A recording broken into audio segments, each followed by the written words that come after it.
Hello, my name is Reverend Dr. May Elise Cannon. Today is Tuesday, January 23rd, and today is the 109th day since October 7th. There continues to be 130 hostages held in Gaza, either by Hamas or other militant groups. There continues to be bombing and incursions in Gaza with hundreds of thousands displaced, that number being the vast majority of the population of Gaza, 1.8 million people, internally displaced people there, more than 100,000 people on the northern border of Israel displaced, roughly the same number on the southern border of Lebanon. The Middle East, in large part, is in chaos. And many of you listen to these daily updates. And I'm finishing up almost 3 weeks having traveled in the Middle East. Here in Jerusalem, I'm spending time in Israel with religious Jewish leaders, rabbis, with Israeli human rights leaders, with some very conservative pro-Israel leaders who think that the work we do at Churches for Middle East Peace is detrimental to the future of an Israeli state. Many who are quite critical of our work and many who are incredibly supportive of our work. We've spent significant time in the occupied Palestinian territories.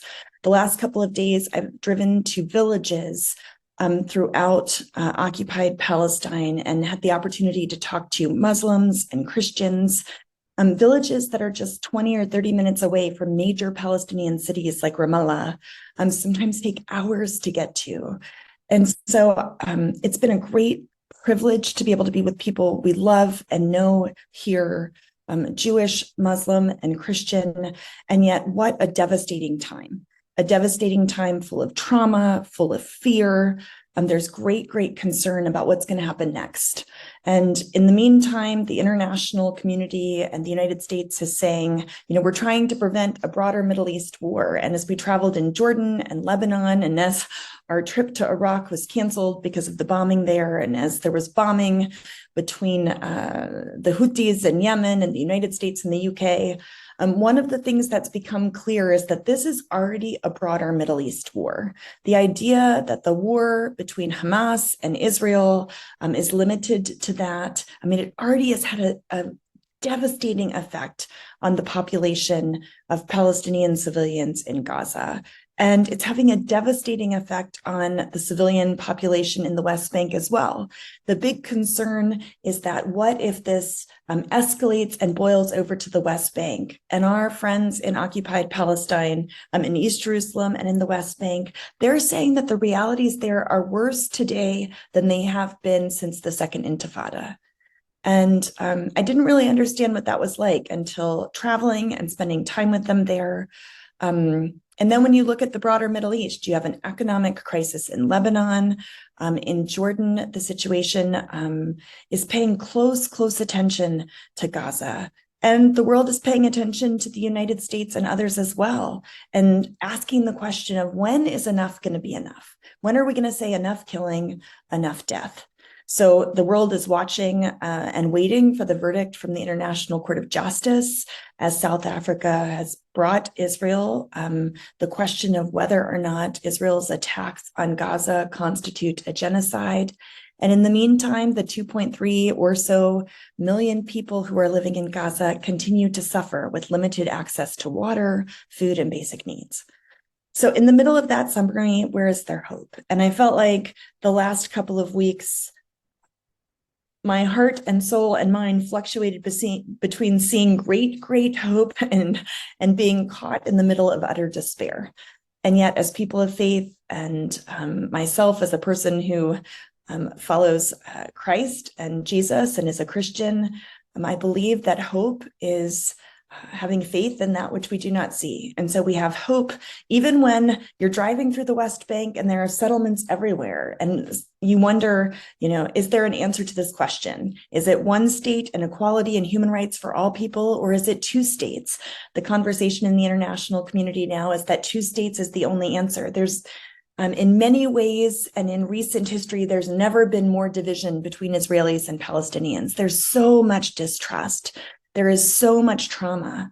And I really heard that from many, many Jewish people in Israel, and certainly from Palestinians who are watching loved ones and aunts and uncles and hearing about family members, families that have lost not one, but two, sometimes a dozen or more members, cousins and family members who are being killed in Gaza. So in the middle of this trying time, where is there hope? And I believe there's hope. I believe that there is a future. I believe that peace is possible, and we have to continue to work to that end. So as my personal travels here in the Middle East and the delegation that's been traveling with me, executive leaders from churches for Middle East peace, many of them have headed home already. As we're heading home, our conviction is that a permanent ceasefire is in the best interest of all, that the laying down of arms by militant groups, by Hamas, by all who have raised arms in Gaza, a laying down of arms does not mean that Hamas wins. Hamas needs to be defeated, and I don't disagree with that aim, but that a military attack on the civilians of Gaza is not the answer. And so Israel's laying down of arms has to be the answer too. So a negotiated settlement, a complete and permanent ceasefire. Our conviction is that we have to work to that end even more. And in that regard, I just wanted to take a moment and say there are two kind of major plans that have come out in the last 24 hours or so in the news about the potentials of a ceasefire. Axios just reported that Israel proposed to Hamas through Qatar and Egypt, through mediators, that would include a 2-month pause. So not a permanent ceasefire, a temporary ceasefire, a 2-month pause in fighting that would be multi-phased. It would include the release of all of the remaining hostages held in Gaza. This is according to 2 Israeli officials. Now, why this would matter is it does not agree to an end to the war, but this would be a long period of ceasefire. It's the longest that Israel has offered to date. And as I mentioned, there's still more than 130 hostages that are held in Gaza. We know, according to Israel, that several dozen hostages either died on October 7th or in the weeks since then, some of those in bombing campaigns, and some for other causes. President Biden's advisor, Brett McGurk, traveled to Egypt this weekend on Sunday and will continue to Qatar for talks aimed at making progress in negotiations. The main goal is the release of hostages.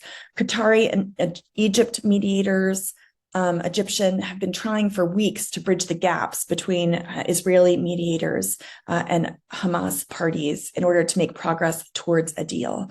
U.S. officials have said that reaching an agreement might be the only path that could lead toward a ceasefire in Gaza. Behind the scenes, 2 Israeli officials said that the War Cabinet approved 10 days ago the parameters for this deal, which have been different from past aspects of deals which were rejected by Hamas. And this is looking much more forward-leaning than previous proposals. Israeli officials are waiting for a response, but they have stressed that they're cautiously optimistic. We have heard that Hamas is not willing to negotiate for anything less than a permanent ceasefire. So, but Israel is saying that they are cautiously optimistic. According to this proposal, the deal would include the release of remaining hostages who are alive, but also the return of the bodies of those who have already passed. The first phase would see the release of women, men over the age of 60, and hostages who have critical medical conditions. And the next phase would include the release of female soldiers, men under the age of 60 who are not soldiers, and Israeli male soldiers, and the bodies of hostages. Officials said Israel proposed the overall period of the pause for the completion of the release of all hostages in the different phases, and that could reach up to 2 months. Israel and Hamas would agree in advance how many Palestinian prisoners in exchange for the hostages. And the proposal also includes Israel redeploying the IDF forces so that some could be moved out of the main population centers in Gaza. And then it would allow for a gradual return of Palestinian civilians to North Gaza. Israeli officials said the proposal also makes clear that Israel would not agree to end the war, but would agree to release all 6,000 Palestinian prisoners from Israeli prisons. So the White House National Security spokesperson, John Kirby, said on Monday, yesterday, that President Biden does support a pause in the fighting that would allow for the release of hostages and also the entry of more humanitarian aid into Gaza. What we read into this proposal is that Israel is willing to release a significant number of Palestinian prisoners if Hamas agrees to the offer. They admit if the deal is implemented, that IDF operations in Gaza would be significantly smaller in scope and intensity after the 2-month pause in fighting. Now, that's kind of one potential option. This morning, or last night, or in the middle of the night, Tuesday morning, back in the US, the Wall Street Journal published a second option that's called the Arab Peace Deal. This is what we've been hearing about over here. Conversations on the table that relate to Saudi Arabia being at the center. And this is a proposal that includes several Arab countries. They've been working on a proposal for post-war Gaza that would create a pathway towards a Palestinian state. And maybe this is more kind of post-ceasefire after there is an agreement and an end to fighting. But the idea is that there would be a pathway towards a Palestinian state in exchange for Saudi Arabia's recognition of Israel. So this is the Saudi normalization deal. Saudi Arabia would recognize Israel, and then Palestine would have an independent state. The proposal has been submitted to Israel via the United States. This is the first joint plan by Arab states. No, this is actually also to end the war. And so the idea is that the normalization would be under the terms of the war on Gaza and the war between Israel and Hamas being brought to an end. I prepped this in the middle of the night, so I apologize. I thought that this was an alternative plan, and it is an alternative plan. The idea that the war against Gaza, the war against Hamas would be brought to an end, and then this would make a pathway forward to a two-state solution. Saudi Arabia is one of the 5 countries that's involved in the proposal in exchange, as I mentioned, for the normalization of ties with Israel. This proposal is still being finalized, according to Saudi and Egyptian officials, but so far this has been rejected by the Israeli government. We've also heard that it's possible that if a deal like this went forward, that Saudi would take on a lot of the costs of rebuilding Gaza, which of course will be exorbitant and quite significant. And for Israelis at this moment, the sticking point, it's being communicated, is the creation of a Palestinian state. And so we've been hearing, and I've shared in some of my updates, even in the phone call in the past several days between President Biden and Netanyahu, the conversation about Netanyahu saying, we'll never acknowledge a Palestinian state. And then Biden saying, the US is really calling for a Palestinian state. And so that is the sticking point currently for the Saudi deal. Israeli officials have not publicly responded to the announcement about the permanent Arab peace deal that's on the table. But there are conversations about negotiated peace. We will continue to call for a permanent ceasefire. We will continue to work collectively, and so grateful for our efforts. We will pray for peace and work together to that end.